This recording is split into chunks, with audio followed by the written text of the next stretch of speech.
Hey songwriters, welcome back to another video here at Home Songwriting. Today I am ultra excited to welcome April Keez to the At Home Songwriting channel. I have been watching her videos over the last few years, and I think she has such great insight and tips on the songwriting process. She is a songwriting and music teacher, and I just think an all-around great person. She was nice enough to feature this channel on her station, so I wanted to talk to her and have her help influence you in your songwriting. So today is going to be great. Let's jump in and meet April Keez. Today we get to welcome April Keez to At Home Songwriting. April, welcome to the channel. Thank you very much. I'm happy to be here. Yeah, I wanted to start off by saying thank you so much for featuring my channel on your channel. It's Absolutely. something that is an honor because I've actually watched your videos for a while and you've been able to help me, and I just like your take on songwriting and stuff. So I thought it would be fun to learn a little bit more. I so appreciate that. I love your channel as well, and I'm really excited to be here. Awesome. Well, thank you so much. Of So, course. for people who are watching this channel and maybe they haven't watched yours before, yours is called April Keez, Mhm. Keez. Um, so tell us a little bit about you as a songwriter, and like, how did you get started? I guess is the first question. That is a good question. I've been writing songs since I was a kid. Like, I remember being like 5 years old and being like, I want to write a song. And, I had one of those little like kind of plastic things with the microphone. And, you Oh could just yeah. be recording your song on a cassette tape on one of those plastic things. So Yep. I have been writing songs my entire life. And I got very, very serious about it around high school. And yeah, just from there, I just kept writing. I was writing a song every single day in high school. And I was Yeah. also one of those kids who would be on like the lyric analysis websites, like writing my take on like what this Bright Eyes song was about. Um, Awesome. so Awesome. yeah, you'll probably like find my old screen names in different places with, I think that this song is about, the longing of whatever. But yeah, so I've been writing songs forever. I went to Berklee College of Music. I graduated in 2013. And since then, I've been teaching private lessons and I've been writing songs for people and I've been doing all sorts of crazy stuff. So going back to being a kid and writing songs, did you have artists and writers that you looked up to, or who were your influences? Yeah. Well, what's funny is my dad is a massive Leonard Cohen fan, like Okay, obsessive into Leonard Cohen. sure. So I grew up in a household that was like very like 60s, folk revival kind of stuff. So I grew up with a lot of like lyric writing influences specifically. And of course I was like, a Britney Spears fan. Awesome. Of course I was like Awesome. listening to the Spice Girls. Growing up in the 90s, of course I was. Yeah. Um, but yeah, I definitely had a lot of influences in the lyric writing world, and I kind of I think came into my own with lyrics specifically. That was the thing that stood out to me my whole life. Like, I'm the type, I'll listen to a song for the first time and the first thing I gravitate toward is, what is the story, who are the characters, and what are the fun little pieces of wordplay. So that was always something that was really special and exciting to me as a kid. So when you write your own songs, then do you start with lyric first since you're drawn to that? Is that where the idea is born, or what does that look like for you? Sometimes. I think for me, most of the time, I'm coming up with like a chord progression, or I'm coming up with something pretty simple to start with. Sometimes I come up with an idea that I really like, or sometimes it's a lyric. I talk about this on my channel all the time, but I have a thing in my phone that's in my notes app. Yep. That's seriously that I have like pages specifically and pages of right. stuff. I have, a finished songs folder and in process songs folder. I have my old songs, in my poetry folder. But I also have one that's called Sparks. And my idea specifically with that folder is that it's sparks of inspiration. So whenever Cool. I'm like, in the shower and I come up with a good idea, but I don't remember it, I write down what the idea was. Or Sweet. whenever I'm just, if I'm driving, I'll like pull over on the side of the road, I'll write down what the idea was and I'll keep going. And I find that that really helps my brain to not feel rushed with an idea and not feel like I have to write something immediately when I'm feeling inspired. But it also means that when I go back to that song idea later, I have something to write about, even if I'm not feeling like inspired in the moment. Sure. So it gives me, I mean, I think I have a lot of discipline as a writer in general, like being able to sit down and even if I don't have any ideas, I'll write something. Whether or not it's good is the other question. Right, right. But yeah, no, I think I use that like sparks concept quite a lot in order to not only not have to write a song immediately, but to be able to have something to write about later. Yeah. So sometimes it's lyric ideas, sometimes it's a chord progression I like. It can be all sorts of things. Well, so I have a songwriting certificate through Berkeley as well. Awesome. And I did their online courses. Cool. But I think that's what they really taught me is, you know, like you said, you don't necessarily have to be inspired when you sit down to write Right. if you kind of know the process. And Totally. for me, it's almost better to do it that way because I become an editor instead of a writer Hmm. too early in the Right. process sometimes. You know what I mean? Where Totally. the critic shows up and it's like, ah, that line's not Hmm. good. Why are you doing it? And then all of a sudden, I just don't want to write. Where Right. as if I use Crumple it up, process. throw it away. Right. Exactly. Yeah, I think of it as hats. I have my artist hat and I have my editor hat. And I put on my artist hat and I'm an artist, I'm an artiste. And then, I take that Yeah. hat off. And then Yeah. a day later, I put on that editing hat and I'm like, oh, April, you came up with these terrible ideas, but I'm going to fix them and make them wonderful. So How it's did kind you of fun to, take off one hat, put on the other. And then both processes can feel exciting and fun and they're just different. So you've released your own music. I know that there's some Yes. online that people can Hmm. listen to, and they are super lyrical, but your Yeah. melodic sense is really great too. So they're, Appreciate you know, you're not, you know, how you sometimes see people who lean one way or the other, but yours that. is like a nice mix of like fresh sounding stuff. I appreciate that. Thank you. And I can yeah, because I was listening to some of your songs and I was like, that's really cool because the way that you rhyme, and there was a song where you kind of rhymed faster in certain sections, and Mhm. I don't remember what the title was. I apologize, Right. but it was great. That's okay. I Um, appreciate that. start Yeah. when did you start your YouTube channel? I started my YouTube channel, I guess it was 2018, I want to say, the tail end of 2018. So Okay. not too long ago.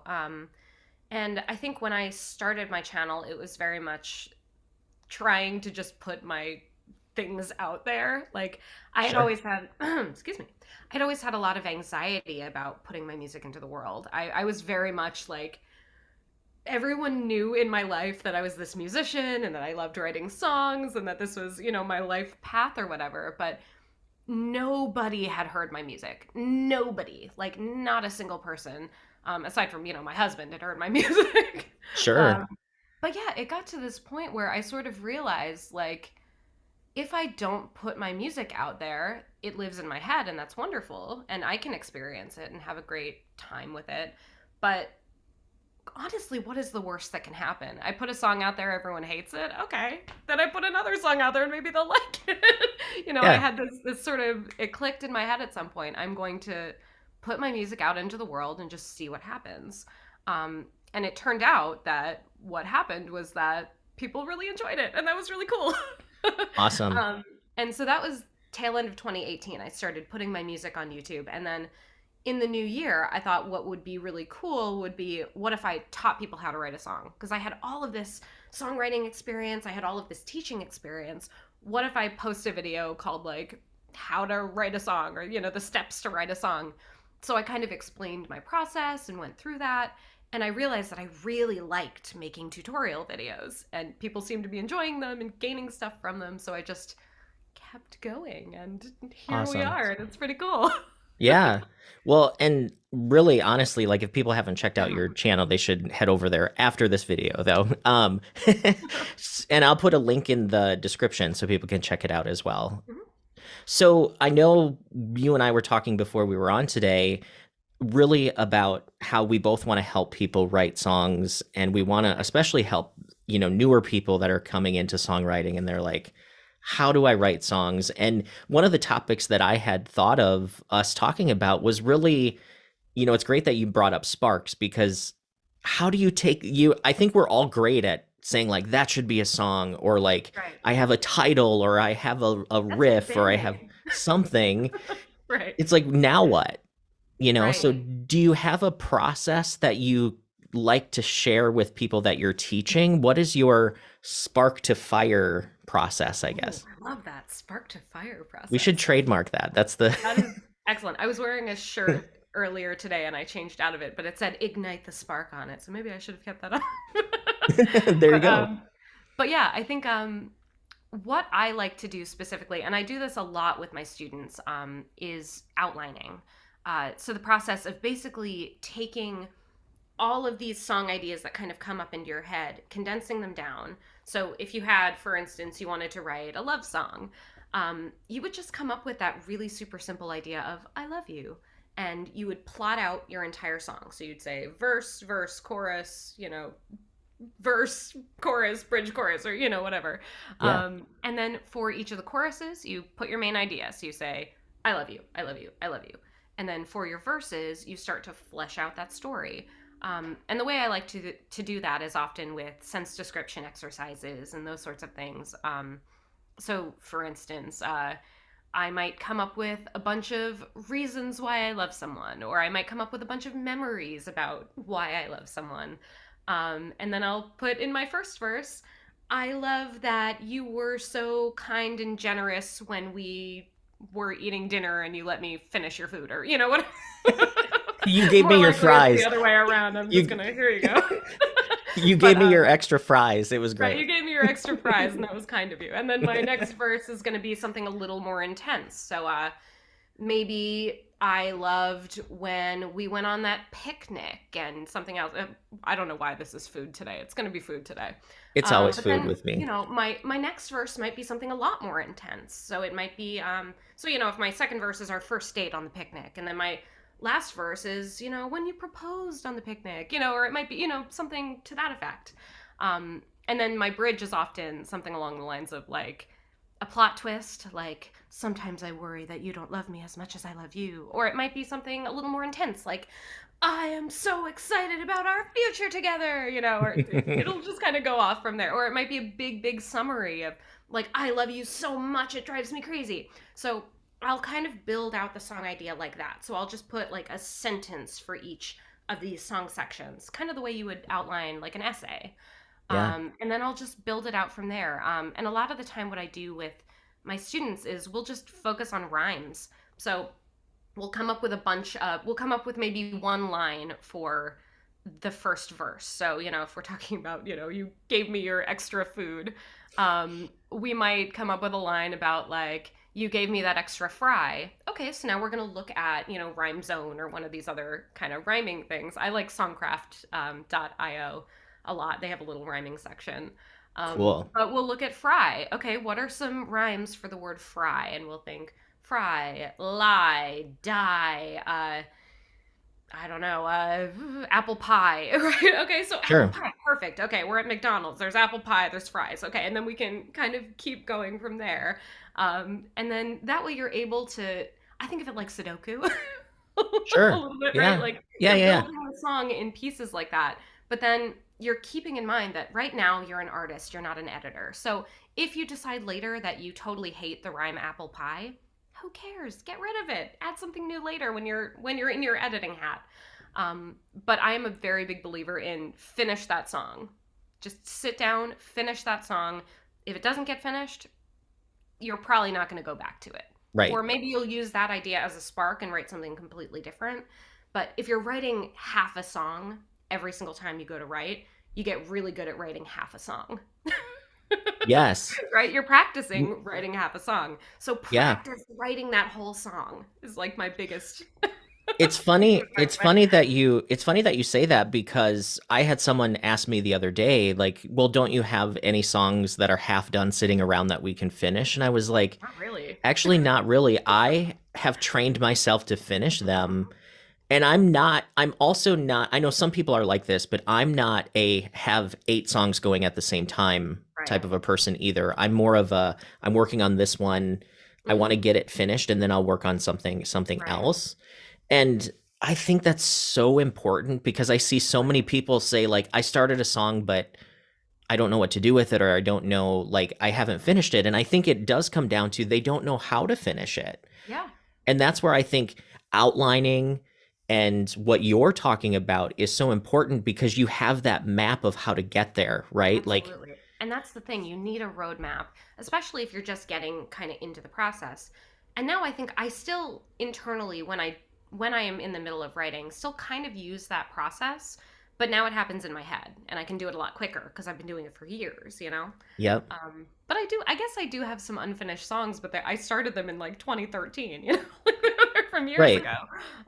So the ones that are unfinished because when I wrote them, I never finished them. So I find that like it's always best to start from scratch. And a lot of the time, what I'll notice is I use some of the same lyrics in my newer songs that I used in those old songs, but they're in completely different contexts and in completely different ways. Um, just I kind of also a fun tidbit.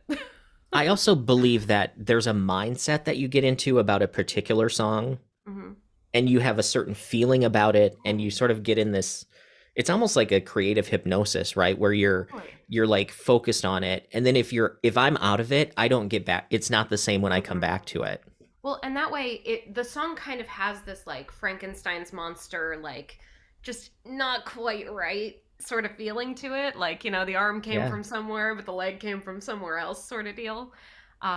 So yeah, I feel like for me, if I come up with one of those sparks, like if I pull over on the side of the road, I write down my little spark and I move on, I find that I don't feel as obligated to write about the same emotion that I'm currently feeling. So if I go back to it later in the day and I'm in a way better mood than I was when I was driving, I can write about it from that new mood, or I can write about it from the previous mood, but from my current perspective of the previous mood, if that makes sense. Sure. Um, so yeah, I find that that keeping logs of tiny ideas is way easier than keeping logs of half a song. Sure. So I was thinking back on myself. You mentioned writing songs. I started like in middle school. It Uh, was back, early. And for me, back then, I wasn't necessarily outlining songs. I was more stream of consciousness right, writing, where it was like this line and then like, what does this line inspire? And then kind of going that way. totally. Did you start that way too? Or what did your Oh, early yeah. songs look like? My very first song that I ever wrote, I was very young at the time, and I realized within probably the last 5 years that the melody was really, really similar to an S Club 7 song. So if that gives you any context about how old I was at the time, Amazing. it was very similar to that melody, very much inspired by the S Club. Um, I love that. why. But yeah, so my very first song that I ever wrote was called When You Hold My Hand. And of course, being a very small child, this was entirely inspired by both S Club 7 and the Beatles. But it went, when you hold my hand, it feels so grand. Feels like a waterfall in my heart, and in my brain there's a hurricane. That was my first song that I ever wrote. And That's I'm really still kind good. of proud of it, right? That's Like, really I was a good. very Like young that's child at the time. But I think what it is that I would be writing, obviously, you see the word feels in there twice. I probably wouldn't do that now. It's a little yeah. bit of mixed metaphor thing happening. But at the same time, I look back at that old song and I think, oh, look at that. I was using imagery, I was using metaphor at like this tiny little age. So it's fun to kind of glance back at that and take a look. And I do think the melody is really fun. It's upbeat, it's cool. So yeah, I think it's fun to kind of explore where my mind used to go. And I think in high school, when I look back at my high school songs, it's literally 40 minutes of pressing go on GarageBand and me just playing my like six campfire chords that I knew, with, that down, down, up, down, up, with like the really hard pick in your hand. So it's a Yeah. lot of that and me being like, this person doesn't like me, but I have a crush on them. It's a lot of that. So, Amazing. it got kind of mixed. But I think, yeah, as I got older and as I learned more about the craft, I think now I have sort of a mix of those two things in my writing process. But yeah, I think now I'm much more, I think, disciplined in how I go about the writing process than I was in either of those two contexts. But I think what came to mind when you said you were writing like sort of really well out of the gate. I honestly think most people know how to write a song because we listen to so much Right. music, right? Like we Totally. become the Can't sum suss of it out. yeah, we become the sum of everything we've ever listened to. Do you know what I mean? So it's Totally. it's so yeah. Yeah, I find that I find that my songwriting chops, as it were, started really, really young, but then as a teenager, they completely shifted because I was so self conscious. Like I Yeah. would throw out all of these good ideas, and my melodies just weren't the same as they were when I was a kid because I was always concerned about, am I stealing this from someone? Am I like going about this in a way that people aren't going to like? I would kind of, I want to talk about something profound, but sometimes, you don't have to be profound. Sometimes you can just really enjoy what you're writing and write something fun. Um, so yeah, I think it's fun to look back on all of those phases of songwriting because I think I gained a lot of that discipline when I was a teenager and going through and writing these like 4 chord songs where I was whining about, which person had a crush on me. But Yeah. but I think, in that time I learned how to write a song every day no matter what, how to diary entry, like just throw up an idea. But I think as a kid I learned about melody and I learned about what lyrics I liked the sound of, what words I liked the sound of, and what images really stood out to me. So I think it's funny having noticed those two pieces of my writing. I got really good at showing, I got really good at telling, and then I learned how to put them together with Yeah. a lot of, education. It's funny, like your story sounds a lot like mine because when I was in high school, literally a song a day. Like it Yeah, was same. I have I'd come home stacks. from school, I'd stay up late, and I'd be in my basement like Yep. nobody can hear me because they're all asleep. As an adult, it's not as easy to write a full song every day, but I would say True. that I'm constantly thinking about it Mhm. and I'm constantly writing something down, Right. even if Totally. it's like object writing or Yeah. something. Well, it's So, funny teaching, right? Like my whole job revolves around helping other people to write songs. So I find that I am writing a song every day, but it's not always my song, right? cool. Sometimes I'm collaborating to help a student. Sometimes I'm writing with a collaborator, with like a friend or with a co-writer. And sometimes I'm writing my own songs. So I have kind of a mixed bag of it, but I do find that I am writing a song every single day, but it's not always my song and just me. Yeah. So you brought up something that I've heard a few people ask me about because they're like, I want to write songs, but I'm afraid I'm going to accidentally steal something from Feel someone something. else. Like, what do you That tell is, people? that's a very real fear. And, I mentioned it earlier with this S Club 7 inspired little ditty that I wrote as a kid. Yeah. Um, but I think about just the fact that we as human beings are only experiencing 12 semitones, right? It's just 12 Hmm. of them. That's it, right? You're Yep. looking at your piano and you go, just 12 That's notes it. that we're playing with. And in some cultures, it's way more than that because we're using, microtones. Yep. But in American culture and at least Western culture, we're typically just using 12 notes, which is wild because think about how many different songs exist from just those 12 notes. Um, and a lot of the time, if you can't remember what song you feel like you're stealing from, chances are it is an amalgamation of a bunch of things. Hmm. And what you'll tend to find out is if you have this song that's stuck in your head that you cannot figure out for the life of you, chances are it is sort of a few different songs that you've kind of put together in your brain. Because when Hmm. we sleep, our brains kind of turn over into a new day. Um, so, yeah, I find that whenever I feel like I'm stealing from someone, I'm usually not. I'm usually stealing from 2 or 3 people and they're all getting put together. And then I Yeah. realize that later. Because yeah, it's hard to just copy a melody verbatim. And even if you do copy that melody verbatim, you think of the Sam Smith song, right? Remember that big Oh, yeah. The controversy Tom Petty where he had been controversy. stealing from Tom Petty? Even if that happens, think about how wildly different the instrumentation and the chord progressions and all of it. It's totally wildly different. Their voices are Yeah. totally wildly different, and the lyrics are different. So Well, honestly, even if you are stealing from someone, the song is going to be different enough that people aren't necessarily going to fault you for it, you know? Oh, totally. And honestly, I can't relate to that because I've never had that fear. Like I've just Really? assumed that I'm not stealing other songs. I don't know. I haven't worried about it. I Yeah. mean, people will tell me songs remind them of other Right. songs, but then you play the other song and it's like And it's nothing like it. nothing Or like there's it. there's one element, like there's a set of like two notes that follow each other where you go, "Oh right, that was in this other melody." But it's just two Or notes out of 12 that happen to follow each other. or Plus it's if you not mess even with rhythm, you mess with instrumentation, like there's no worry about that.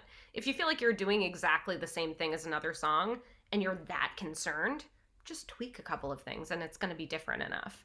I actually did know somebody who wrote a song, and I don't know if they know it or not, and I never brought it up to them, but it's like exactly a Jennifer Lopez song. Like No.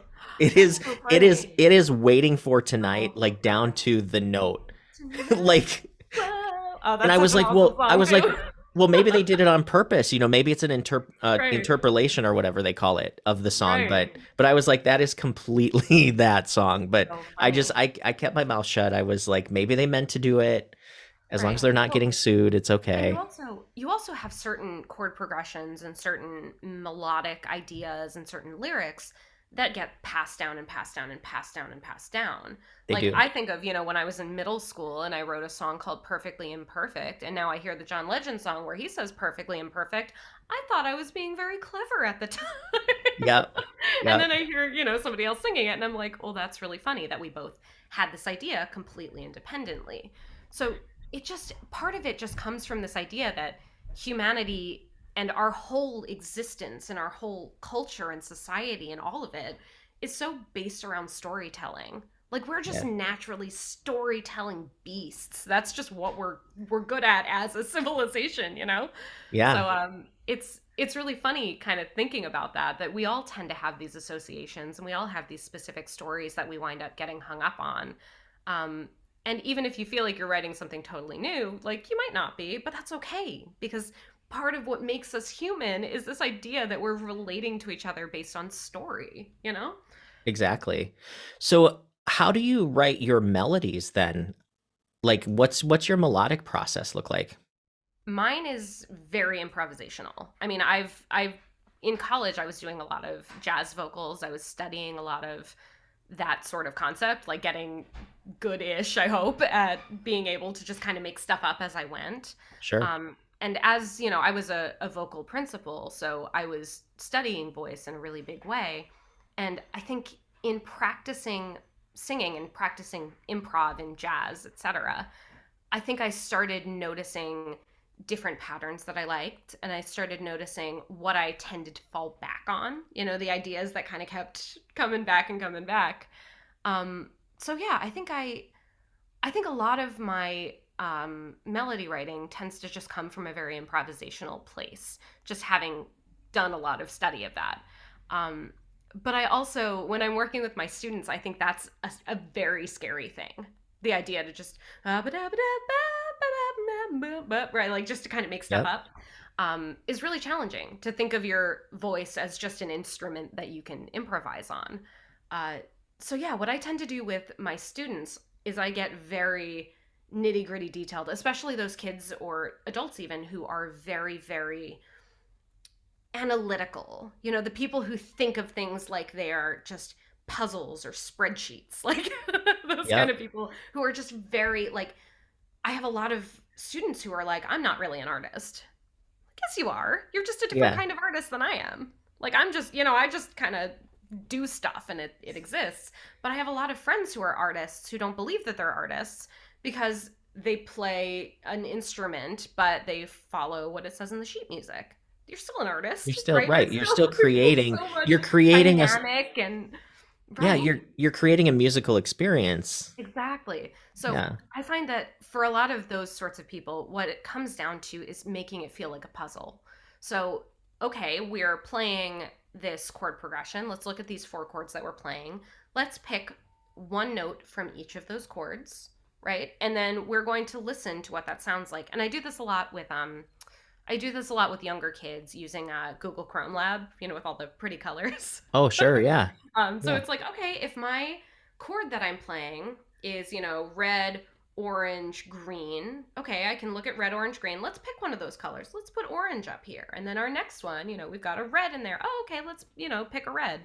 Um, so it's kind of that idea that we are taking all of these notes that we're already using and just choosing one thing. Now we hear this tiny little bass line thing that we've created. Okay, now that we have this, let's fill in the gaps. Let's see, okay, how do I get from this red to this green? Okay, well, I'm probably going to do this little melodic idea where I just do red, orange, yellow. Oh, and now I'm at the green. And now it feels a little stepwise and it feels kind of relatable and comfortable. And then once you have that first line, everything's just call and answer, right? It's just True. question, answer. So once you've come up with this first bit, okay, repeat the very beginning of it, and then let's come up with an ending that feels like we've finished answering the question. Or like the AABA structure Right, too, where you do exactly. do a melody Exactly. line, repeat it, do something different, Hmm. repeat it again. Yeah, Exactly. So, yeah, it's just about learning those kind of, things that we see a little more frequently, but also you can surprise your listener, and that's exciting too. Uh, totally. but I think for a lot of people who are afraid that they are not artists, I know so many of these wonderful people who are so afraid of calling themselves artists. And I think if you feel that way, the best thing you can do is turn it into a puzzle. That's Like it. just be able to Yeah, think of it like Sudoku. yeah. I know in college when I was taking like counterpoint classes, that was like my favorite thing to feel like I was doing musical Sudoku.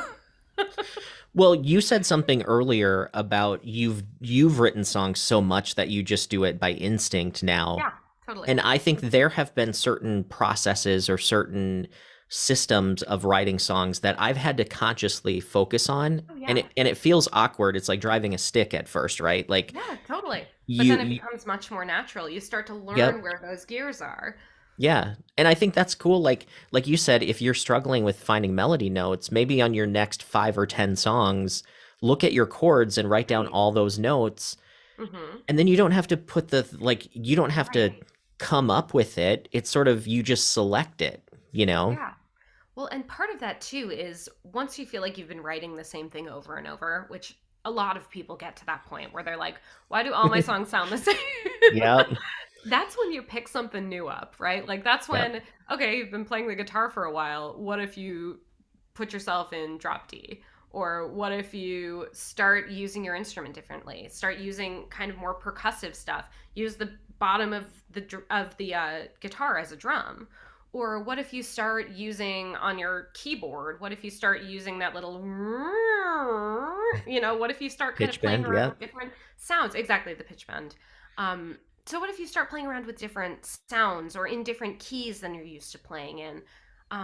Or start playing around with different hand patterns or different strumming patterns.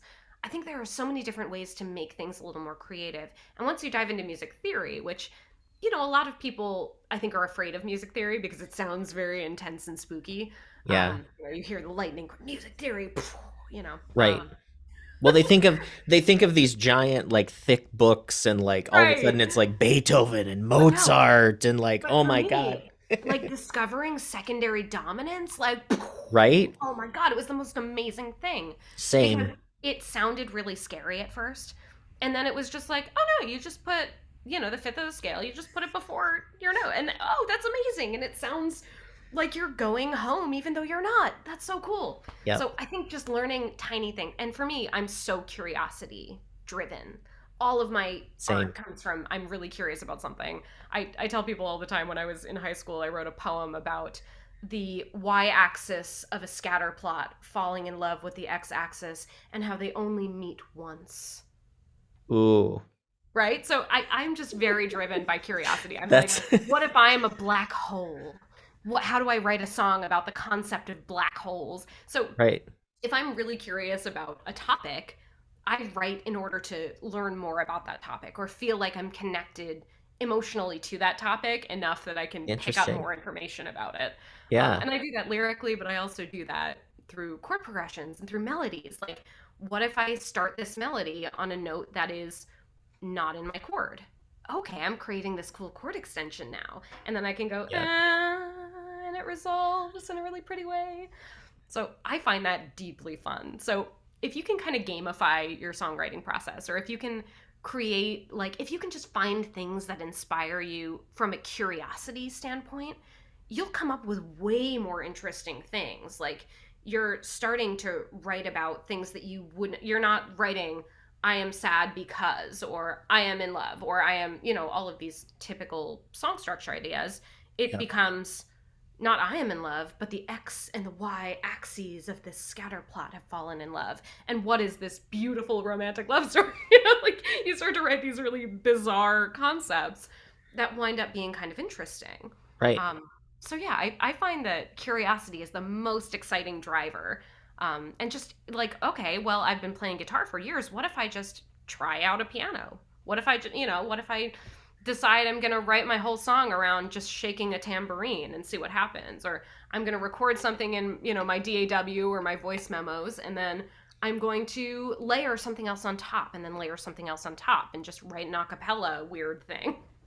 Yeah. Well, you mentioned GarageBand earlier, like write to a GarageBand loop. I mean, I mean, you have an instant Cool things something there. Yeah. Hmm. So, Yeah. well, April, I think curiosity is probably a good place to start wrapping up. And if people are curious, Absolutely. they can check out your channel for much more. I know, some of your videos that I remember watching were like you have videos about songwriting exercises you can do every day. You have a video on how to write sad songs. I think how to write them but not be completely depressing, I think was Yes, kind of totally. the topic. Right. But no, you have some really great stuff. So I think, Appreciate that. Thank you. hopefully this conversation helps some folks discover your channel as well. And I thank you so much for being on At Home Songwriting. Thank you so much for having me. I've had a great time talking to you. Awesome. So again, thanks to April Keez for joining us today. Be sure to like and subscribe this channel, and we'll see you next video.